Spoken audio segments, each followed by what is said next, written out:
2019 was one of the weakest years of gaming for a long while.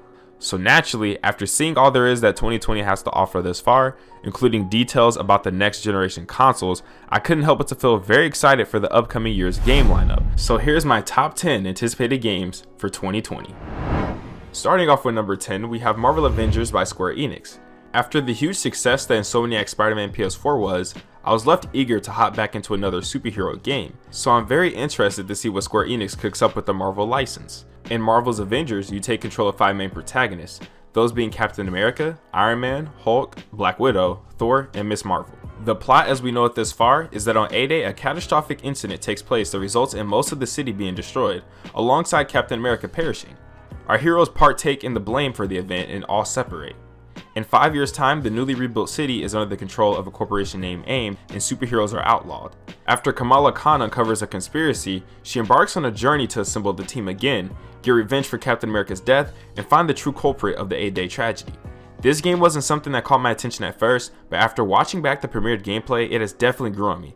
Marvel's Avengers will be released on PS4, Xbox One, and PC on May 15th.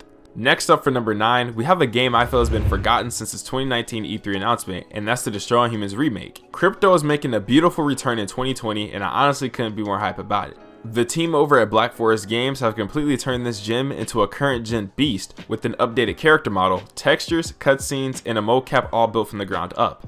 This game is literally spot on close to the original, even to the point that they didn't re-record the dialogue to the game.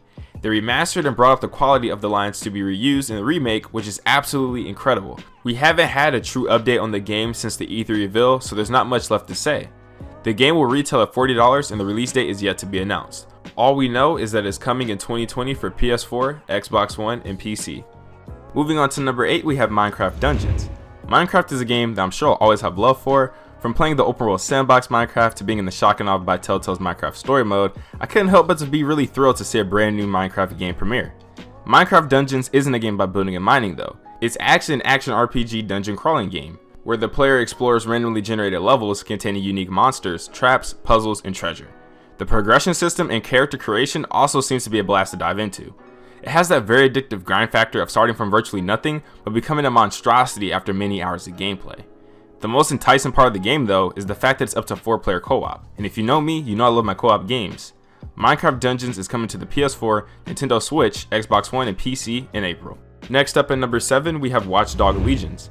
After lots of rumors and speculation of a new Watch Dogs game coming, it became reality during Ubisoft's E3 2019 panel. Watch Dogs Legions takes place in a fictional representation of London, where surveillance has taken people's sense of liberty and privacy. People are constantly monitored through a private security company that acts as law enforcement over the city. Of course, that's where the vigilante group DedSec comes into play. The game's running gimmick is that instead of a traditional story consisting of a main protagonist, the game puts you in the shoes of any given person. Any NPC in the game can become a playable character to your roster through unique missions. The ability to recruit a new member depends on their viewpoint on the DedSec group though. Each person is assigned to a specialist class varying from combat, stealth, or hacking. Every character you acquire is fully customizable and go about their lives while not being controlled. This installment also seems to keep its comedic values from the Watch Dogs 2, as we saw gameplay of a parkour computer hacking granny. Watch Dogs Legions had a release date of March 6th, but that was later delayed and is now to be determined. But on the bright side though, it's confirmed to release on the next generation consoles, which is pretty damn awesome. Going on to number 6, we have CyberPunk 2077. Now honestly, I shouldn't have placed this game where it is, due to the fact that I'm personally very unimpressed by this game thus far. But I've seen what this game has done for others, and it's always great to see gamers excited. So even though I'm personally not impressed, I'm excited to see if the game hits hard, because I'm a gamer at heart and I want good games. CyberPunk 2077 is an open world RPG first-person shooter. It features a very intricate character creation with choices based on appearance, attributes, body type, and life path.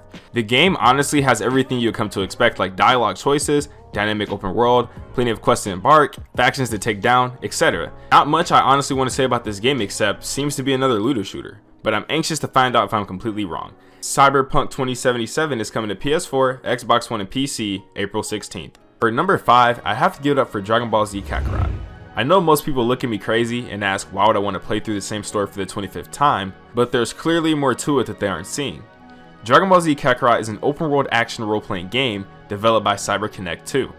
Of course the game is following the mainline Dragon Ball Z story, and honestly there's not much other Z content out there, so this is to be expected. What intrigues me most about this game though is the fact that there's a plethora of side quests that just completely pays homage to the show, such as Goku fishing with his tail or free roaming with Vegeta in his classic Batman shirt. It's just the small things we haven't got to do in a Dragon Ball game before. The fighting is clearly back and it plays very exciting and as high speed as ever, which is nice. I also appreciate the fact that the main focus of this game is single player, so there won't be a multiplayer present in this title.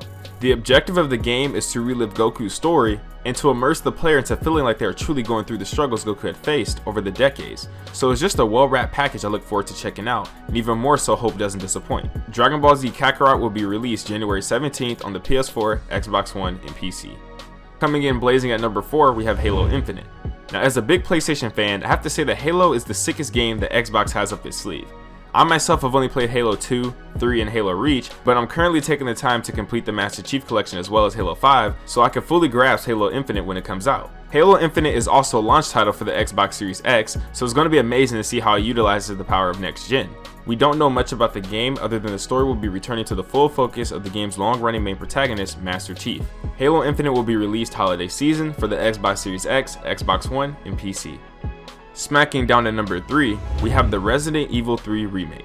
This is a game that just absolutely needs to happen. Resident Evil 2 Remake, in my opinion, should have won the Game of the Year award for 2019. If anything good happened this year, it was definitely that game. After the atmosphere Resident Evil 2 Remake projected, its beautiful presentation and graphics, and success of bringing RE2 to the current gen, I long to have an RE3 remake.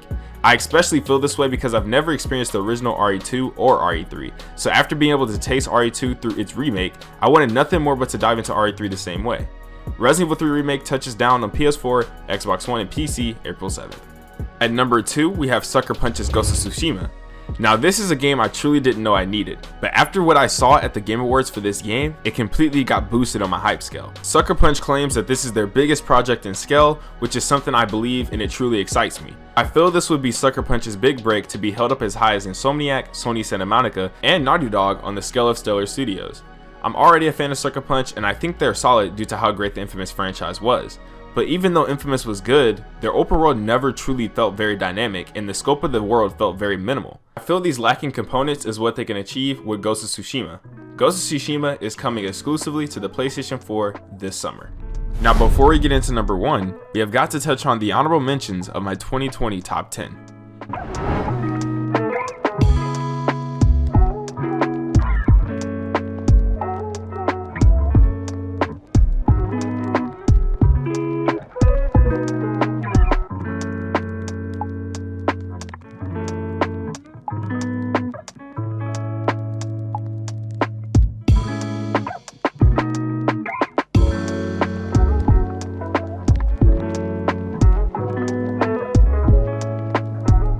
Now for my most highly anticipated game of 2020, we have The Last of Us Part 2.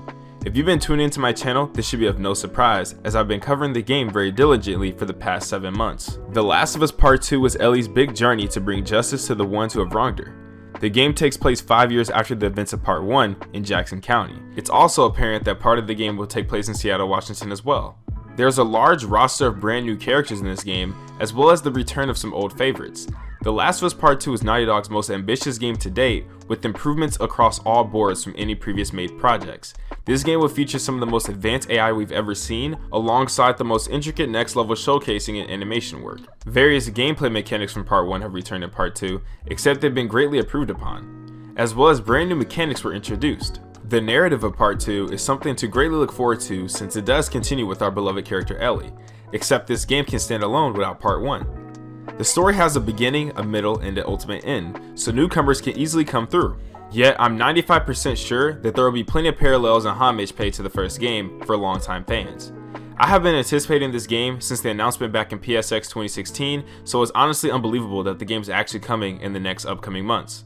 The Last of Us Part 2 will be releasing exclusively to the PlayStation 4 on May 29th of 2020. And that's a wrap on my top 10 most anticipated games of the upcoming year. Gaming seems to be very stacked, and that's only considering the first 6 months. There's many more announcements to be made, and I only feel more thrilled thinking about it. 2020 is definitely the year of a death wallet, but I would love to hear you guys' input in the comments. How would you guys rate my list? Is there anything you'd change? What's your top 10 most anticipated? I'll be sure to be on the lookout in the comment section below. Also, if you enjoyed this video, please be sure to leave a like and consider subscribing to the channel if you haven't already, with post notifications on for more great content as such. Thanks for watching, and I'll see you guys next time with another banger.